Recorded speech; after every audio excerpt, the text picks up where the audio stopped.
আর সবই গেছে ঋণে। বাবু বলিলেন বুঝে চলতেন, এ জমি লইব কিনে। কহিলাম আমি তুমি বুর স্বামী, ভূমির অন্ত নাই। চেয়ে দেখো মোর আছে বড় জোর, মরিবার মতো ঠাই। শুনি রাজা কহে বাপু জানো তো হে, করেছি বাগান দিঘে সমান হইবে জানা। শুধু দিকে দুই ছিল মোর ভূ, আর সবই গেছে ঋণে। বাবু বলিলেন বুঝে চলতেন, এ জমি লইব কিনে। কহিলাম আমি তুমি ভূমির অন্ত নাই। চেয়ে দেখো মোর আছে বড় জোর, মরিবার মতো ঠাই। শুনি রাজা কহে বাপু জানো তো হে, করেছি বাগান খানা। বেলে দুই বিষে প্রস্থে ও দিঘে সমান হইবে টানা। শুধু বিঘে দুই ছিল মোর ভুই, আর সবই গেছে ঋণে। বাবু বলিলেন বুঝে চলতেন, এ জমি লইব কিনে। না না না না, জমি কিনতে আসি নাই। আসসালামু আলাইকুম চাচা। ওয়ালাইকুম আসসালাম। শব্দের ভাইকে দেখতে আসলাম আর কি। শব্দের ভাইয়ের নাকি জ্বর আসছে। রাত থেকে শরীরটা গরম। ও, তো চিকিৎসা কিছু করিয়েছো নাকি জলপট্টিই সারা? না মানে না মানে কি? তোমার মাকে ডাক দাও, তোমার মার সঙ্গে কথা বলি। দেরি হয়ে গেলে তো আমার আবার সমস্যা। মা তো রান্না করছে। রান্না করছে? তাই নাকি? তো ভাবি, আরে ও ভাবি, আরে আমাদের জন্যও কিছু বেশি করে রান্না করেন। রাতে না হয় আমরা দাওয়াত নিলাম। চাচা আপনি তো একাই এসেছেন, আমাদের বলছেন যে? মকবুলকে একটু কাজে পাঠিয়েছি, ও ওখান থেকে এখানে আসবে। চিকিৎসা করাতে হবে না? আজকে হাটে যে জলিল ডাক্তারের থেকে আমি ওষুধ কিনে আনছি। কারেক্ট, একদম জায়গা মতো। কি ঔষধ নিয়ে আসছো? এই জ্বরের জন্য ঔষধ? দুই অক্ষর লেখাপড়া জেনে সব মাথা মোটা হয়ে যায়। কিসের সাথে কিসের চিকিৎসা কিচ্ছু জানে না। আমি তো এলাকার একজন চেয়ারম্যান হিসাবে আমার তো একটা দায়িত্ব কর্তব্য আছে নাকি? ও বাবা,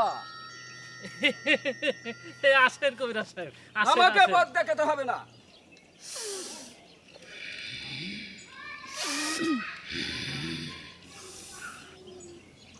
আমি এক্ষুনি শয়তানের গন্ধ পাচ্ছি।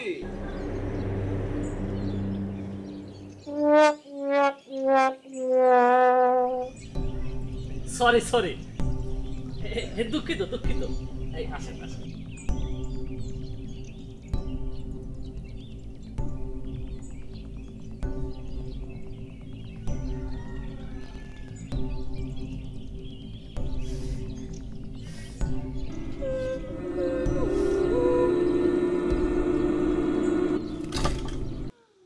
আরে কবিরাজ সাহেব পড়ে গেলেন।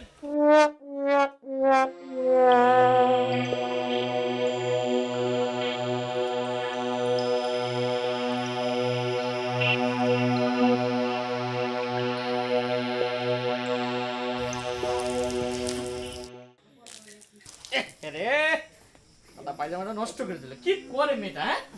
হ্যাঁ যা।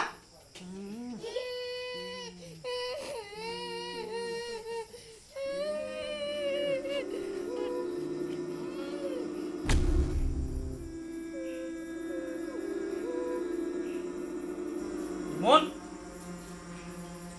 তোমার বাবার অবস্থা তো খুব ভালো মনে হচ্ছে না। এই যে কবিরাজ গাই সমস্যি, আর কোনো চিন্তা নাই।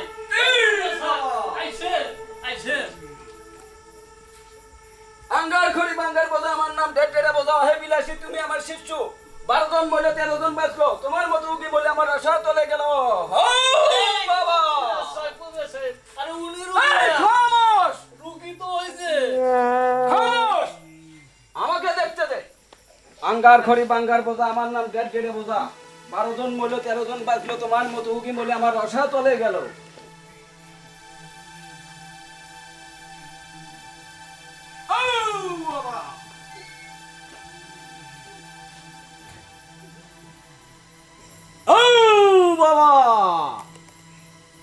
জোসনা রাতে আন্দারি খকা হরে কুত্তা খের খায় নাল বলদ বগে বলদ কেটে বেড়া চড়ে নিয়ে গেল, চোর গেল উত্তর মিহা, আমি গেলাম দক্ষিণ মিহা, চোরের পায়ে পায়ে তেরে গেলাম। যাইতে যাইতে বাজলে নদী নদী পিনতে গামছা পাতাইলে দিলাম হাতার উপর যা উঠে দেখি চের হাতে বাচ্চা চারটে দাঁড়িয়ে নিয়ে উঠতে ছিটটা দূর বাতার হাতে বেজা বাতা গেল চত্বরে পরে আমি বাড়ির যা দেখি যে শালিক মরে দিয়ে খেতা ঘুমাইছি কইলাম যে উঠ শালিক উঠ আমাকে মরে দিয়ে খেতা হইল কেলা ও বাবা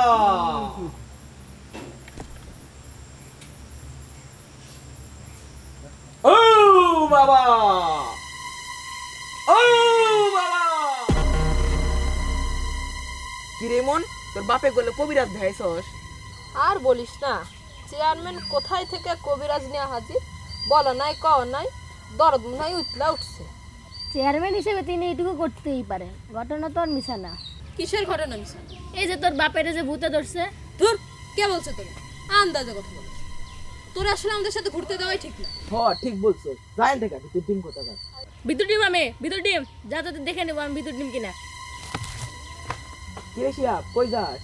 ওই শিহাব কিরে মন ও আবার রাগ করলো না তো? করলে করবে, সারাক্ষণ খালি হাত পা কাঁপাবে, দেখলেই মেজাজটা কেমন লাগে। এই সুভাষ তুই কই যাস? শিহাবের সাথে। শিহাব কই যায় জানিস? কই যায়? ওই সীতা জ্বালাইতে। ওরে বাবা রে, তাহলে যাও না। আচ্ছা যাই হোক, তো কবিরাজ কি বললো? কবিরাজ কবিরাজ যা কয় না। এই কেউ যাবে না ওই কুয়ার কাছে। কুয়াতে মস্ত বড় এক পিশাচ আছে। গহীন বনে আওলা দাওলা বাও, পূর্বের গাঙ্গে আওলা দাওলা নাও। আইতাছে তুফান, তুফান আইতাছে, তুফান আইতাছে, তুফান। বিশ্বাস করিস? কি যে বলিস না তুই, হুজুর চাচা বলেছেন ভূত বলে কিছু নেই। তাই বলেছেন নাকি? তবে জিন আছে বলে তারা আছর করতে পারে। হ্যাঁ আমি শুনছি যে জিন নাকি খুব খারাপ। না, সব জিন না, কিছু দুষ্ট জিন আছে যারা মানুষকে কষ্ট দেয়। আচ্ছা জিনেরা কি মুসলমান? হ্যাঁ, তাদের মধ্যেও মুসলমান রয়েছে যারা কোরআন মানে ও নামাজ পড়ে। সুভাষের মতো হিন্দু জিন থাকতেও পারে যারা মূর্তি পূজা করে। ও আচ্ছা। এই তোর কি বলতেছিস? আমার কিন্তু ভয় ভয় করতেছে। আরে থাম, শুরু করলো সেবার মতো কাটাকাটি। নবী করিম সাল্লাল্লাহু আলাইহি সাল্লামের কাছে জিনেরা এসে কোরআন তেলাওয়াত শুনতো, এরকম বর্ণনাও আছে কোরআন শরীফে। তাই নাকি? সূরা নাস তো মিনাল জিন্নাতি ওয়ান নাস আছে। আরে জিনের নামে তো একটা সূরাই আছে। ও আমার তো পড়াই হয়নি। ও আচ্ছা।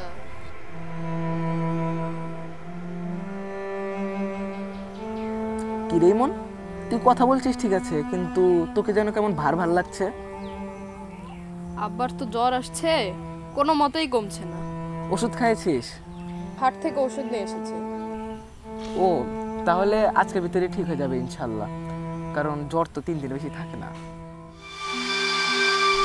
আরে এই জ্বর কি সেই জ্বর? ওষুধ খাওয়াইলাম আর ঠিক হয়ে গেল। হ্যাঁ, কবিরাজ নিয়ে আইছিলাম, কবিরাজ যে কথা কইল, আল্লাহ কি কইল? আরে যে কোনো দিন যে কাউরে খায়া ফেলতে পারে এই কুয়া। তারপর আইলু করতে থাকে আইসে আসামের কোন এক দেশ থেকে। কোনে আসাম আর কোনে গ্রাম।